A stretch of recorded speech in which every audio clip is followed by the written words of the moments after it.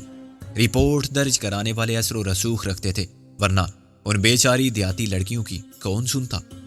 ایک عورتوں کی تنظیم تھی جس نے سارا کیس تفتیش کرایا، دوسرا ایک وکیل تھا، اور تیسرا خود ایک خریدار تھا جس نے ایک لڑکی سے شادی کر لی تھی۔ بالآخر یہ لوگ پکڑے گئے اور سب کو لمبی سزائیں ہوئیں۔ آگا اس وقت بھی بیس بدل کر نکلنے میں کامیاب ہو گیا۔ کون آگا؟ وہی بادشاہ سلامت۔ ہاں، آگا اشر کا بڑا مداح تھا۔ تھیٹر میں ان کے ڈرامے ہر جگہ بہت مقبول تھے اور فنکار انہی کی کاپی کرنے کی کوشش کرتے تھے۔ اس کا اثر آج تک ہماری فلموں میں نظر آتا ہے۔ لوگ آگا اشر کہتے تھے، مگر یہ منع کرتا تھا کہ کہاں وہ کہاں میں تو ان کی خاک پا بھی نہیں، بس آگا کافی ہے۔ کیا وہ اسی لیے ہر جگہ ہر وقت بیس بدل کے پھرتا ہے؟ ہاں، یہ زیادہ پرانی بات نہیں، پیڈرو نے کہا۔ 5-6 سال پہلے کا سکینڈل ہے۔ اس کے سب ساتھی تھیٹر کا مالک اور رائٹر سے ڈائریکٹر تک جیل میں چکی پیس رہے ہیں۔ یہ اس خوف سے پہلے تو روپوش رہا کہ مخبری کرنے والے پکڑوا نہ تھے، اسے پہچاننے والے بہت تھے۔ پھر اتفاق سے مجھے مل گیا، تب سے میرے ساتھ ہے۔ میں نے کہا، اسے بلاؤ تو صحیح، میں اس کی اصل صورت دیکھوں۔ بادشاہ سلامت یا آگا بڑے سکون سے آیا۔ اسے دیکھ کر حیران رہ گیا۔ اس کا وہ کالا رنگ، گنجا سر، چشمہ اور پونی ٹیل سب غائب تھے۔ میرے سامنے 35-40 سال کا ایک شریف صورت آدمی تھا جس کے بال گھنے تھے اور خاصے سٹائلش بھی تھے۔ اس کا رنگ گندمی تھا، اور جب اس نے اپنی اصل آواز میں گفتگو کی تو میں نے اس کی تیسری آواز سنی۔ میرے سوالوں نے اسے نروس کر دیا، حالانکہ میں نے سوائے اس کی اداکاری، میک اپ کے کمال اور تھیٹر کے تجربے کے اور کوئی بات نہیں کی تھی۔ مگر وہ سمجھ گیا تھا کہ پیڈرو مجھے سب کچھ بتا چکا ہے۔ اس نے طبیعت کی خرابی کا بہانہ کر کے اجازت لی اور مجھ سے جان چھڑا کے بھاگ گیا۔ میں نے کہا، اسے سمجھا دینا کہ میں اس کا راز افشا نہیں کروں گا۔ پیڈرو نے سر ہلایا۔ اس کی فکر مت کرو۔ میں نے کہا، تمہاری بات پوری نہیں ہوئی تھی۔ تم اپنے بارے میں بتا رہے تھے کہ بدر الدین سے استاد پیڈرو کیسے بنے تھے۔